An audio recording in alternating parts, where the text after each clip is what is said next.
राजधानी दिल्ली से इस वक्त की बड़ी खबर सामने आ रही है। आपको बता दें कि नीट पर सुप्रीम कोर्ट में इस वक्त सुनवाई लगातार जारी है और इसी के साथ 40 से ज्यादा याचिकाओं पर सुनवाई जारी है।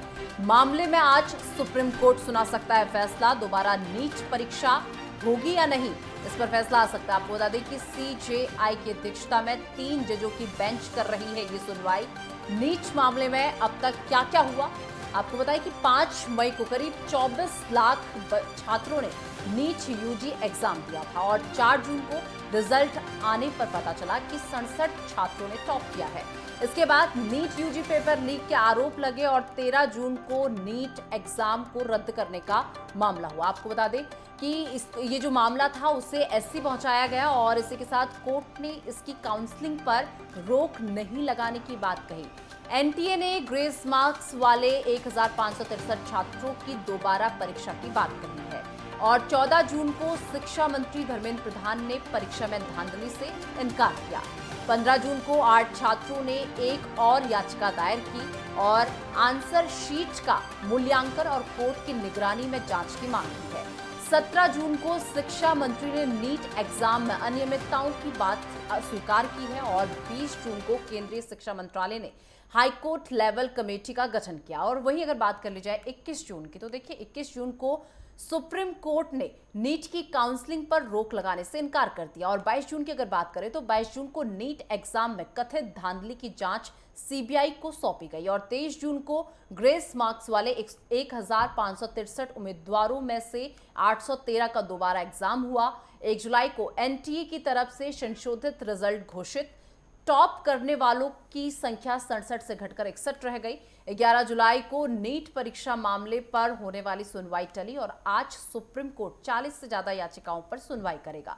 तो आपको बता दें जिसकी सुनवाई लगातार जारी है और 3 जजों की बेंच ये सुनवाई कर रही है। तो ये बड़ी जानकारी आपको दे दें, जहां पर तमाम याचिकाएं, क्योंकि नीट में जो धांधली हुई थी इसे लेकर तमाम याचिकाएं दायर की गई थी और सभी हाईकोर्टों की जितनी भी याचिकाएं थी वो सुप्रीम कोर्ट में ट्रांसफर कर दी गई थी और सुप्रीम कोर्ट में अब इन याचिकाओं पर सुनवाई हो रही है, जिसकी सुनवाई 3 जज इस वक्त कर रहे हैं।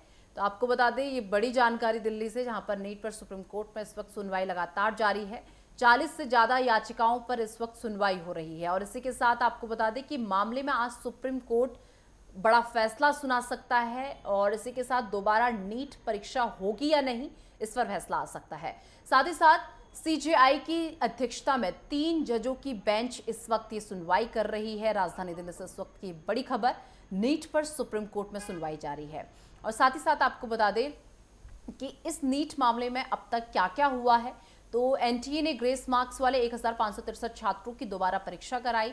14 जून को शिक्षा मंत्री धर्मेंद्र प्रधान ने परीक्षा में धांधली से इनकार किया था और 15 जून को 8 छात्रों ने एक और याचिका दायर की थी। देखिए आंसर शीट का मूल्यांकन और कोर्ट की निगरानी में जांच की मांग की गई थी और 17 जून को शिक्षा मंत्री ने नीट एग्जाम में अनियमितता की बात को स्वीकार किया था।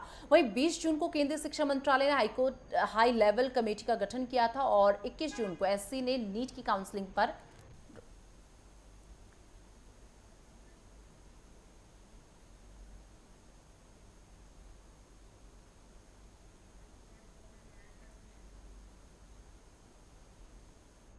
और तमाम जानकारी के साथ वरिष्ठ संवाददाता राजकुमार चौधरी इस वक्त मेरे साथ जुड़ चुके हैं। राजकुमार, देखिए आज सुप्रीम कोर्ट में इस वक्त सुनवाई चल रही है, 3 जजों की बेंच ये सुनवाई कर रही है। 40 से ज्यादा याचिकाएं बताई जा रही जिस पर इस वक्त सुनवाई चल रही है और क्या कुछ अपडेट मिल पा रहा है? देखिए निशा, सबसे पहले एक अपडेट इस पर नीट मसले पर दे देते हैं। आज सुप्रीम कोर्ट में सुनवाई से पहले सीबीआई को एक बड़ी सफलता हाथ लगी है।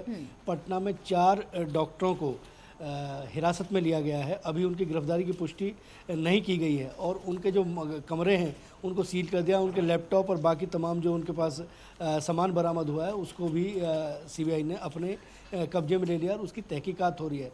इन पर चारों पर आरोप यह है कि सॉल्वर जो है, क्योंकि जो नीट का जो पेपर लीक हुआ उस पेपर को सॉल्व करने में किन किन की भूमिका रही। तो इन डॉक्टरों के जो 4 डॉक्टर हैं, इन डॉक्टरों के नाम कहीं ना कहीं जुड़ते हुए नज़र आ रहे थे।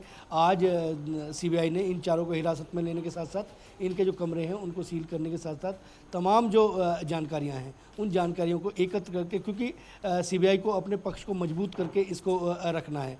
और जहां तक अब ये जो मूल बात है कि आज सुप्रीम कोर्ट में इसकी सुनवाई होनी है, 3 जजों की बेंच जो है आज ये फैसला करेगी कि क्या नीट की पूरी परीक्षा को रद्द किया जाए, क्योंकि 40 से ज़्यादा याचिकाएं, जिस तरीके से आपने पूरा घटनाक्रम सिलसिलेवार बताया, 40 से ज़्यादा जो याचिकाकर्ता हैं वो याचिकाकर्ता इसकी डिमांड कर रहे हैं कि ये जो नीट की जो परीक्षा है उस परीक्षा को पूरी तरीके से रद्द किया। अब सुप्रीम कोर्ट क्या फैसला देता है आज शाम तक इसको देखना बड़ा दिलचस्प होगा, क्योंकि तमाम तरह की जो कार्रवाई है वो चल रही है। सीबीआई की इंक्वायरी जो है वो अपने स्तर पर चल रही है, लेकिन सबकी निगाह इस समय कोर्ट पर है कि 24 लाख जो छात्र हैं, जिन छात्रों ने 2024 में 2023 का जो है चुनाव, वो जो उसकी परीक्षा जो है, जिस परीक्षा में वो लोग बैठे, और उसमें तमाम जो गतिविधियां हैं, एक जो चीज़ें निकल के आ रही है, कुछ लोगों का तर्क है, कुछ कानून के जानकारों का तर्क है कि केवल उन सेंटरों को जो है वो उन सेंटरों पे जो छात्र परीक्षा दे रहे थे जिन सेंटरों से पेपर लीक हुए हैं, जबकि जो याचिकाकर्ता हैं वो याचिकाकर्ता इस बात को जरूर मान के चल रहे हैं कि जो सफल हुए हैं उन लोगों का, उन छात्रों का कोई दोष नहीं है। लेकिन सुप्रीम कोर्ट का क्या निर्णय आता है ये देखना दिलचस्प होगा। राजकुमार, देखिए 3 जजों की बेंच इस वक्त सुनवाई कर रही है, क्या कोई अपडेट मिल पाया है कि कब तक फैसला आ सकता है?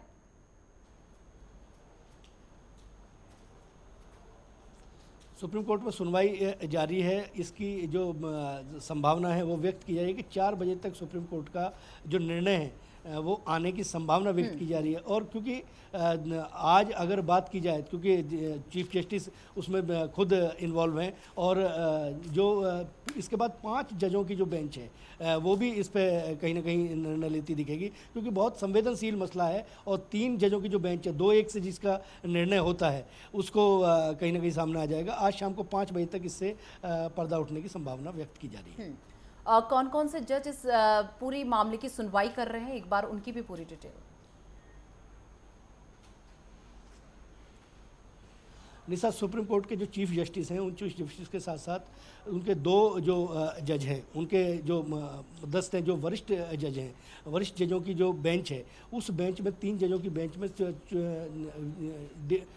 DY चंद्रचूड़ जो CJI हैं वो इसको पूरा इनकी निगरानी कर रहे हैं। और उसके अलावा तमाम जो वरिष्ठ अधिवक्ता हैं वो भी, क्योंकि 40 के 40 जो याचिका थी वो अलग अलग लोगों ने दी, उनको क्लब करने के साथ साथ एक ही बेंच ने फिर इसका निर्णय लिया, और सुप्रीम कोर्ट के चीफ जस्टिस इसमें अगुवाई कर रहे हैं। और ये जो निर्णय है, इस निर्णय पर बहुत सारा भविष्य जो है, 24 लाख बच्चों का भविष्य जो है वो कहीं ना कहीं टिका हुआ नज़र आएगा। और ये जो निर्णय है, ये जो मसले हैं, क्योंकि इसके बाद आगे के जो काउंसलिंग है उसकी भी, काउंसलिंग की जो तैयारियां हैं, नीट के जो आगे की जो परीक्षाएं हैं वो किस तरीके से कराई जाएंगी, उसका एक जो उस पर तमाम जो वकील हैं वो अपनी बात को रखेंगे, और तमाम जो एक नया ब्लूप्रिंट बन के तैयार होगा जिसको कहीं ना कहीं सरकार को बाध्य होना पड़ेगा। और आगे नीट के परीक्षाओं में किस तरीके की आगे कार्रवाई होती है, इसके भी निर्णय आज सुप्रीम कोर्ट में लिए जा सकते हैं।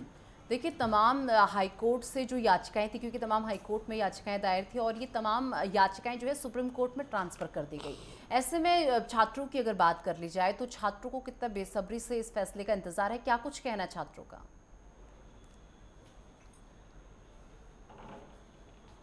देखिए, छात्रों के जो 40 जो याचिकाएं जो इसमें दायर हुई हैं, इन याचिकाओं में एक बात जरूर निकल के आती है कि सारे लोग असंतुष्ट हैं। स्वाभाविक तौर पर, क्योंकि क्लब हुए और जंतर मंतर पे जो छात्र थे उन्होंने भी प्रदर्शन किया। उसके बाद सीबीआई इंक्वायरी, क्योंकि सीबीआई इंक्वायरी की मांग छात्र कर रहे थे, और बहुत सारे छात्र संगठनों का ये भी मानना था कि अगर पेपर कहीं से लीक हुआ है तो उसका जो, अगर लीक हो गया है पेपर, तो क्योंकि सोशल मीडिया का ज़माना है, अगर एक जगह से दूसरी जगह ट्रांसफ़र होने में कितना समय, कोई समय नहीं लगता। ये सीबीआई के जो तर्क हैं वो सामने निकल के आएंगे। लेकिन छात्र अभी तक सुप्रीम कोर्ट का जो निर्णय आता है उस पर निश्चित तौर पे निर्भर होगा। ये निर्णय जो होगा, इस निर्णय के बाद छात्र संगठन अपना जो रुख है वो स्पष्ट कर पाएंगे।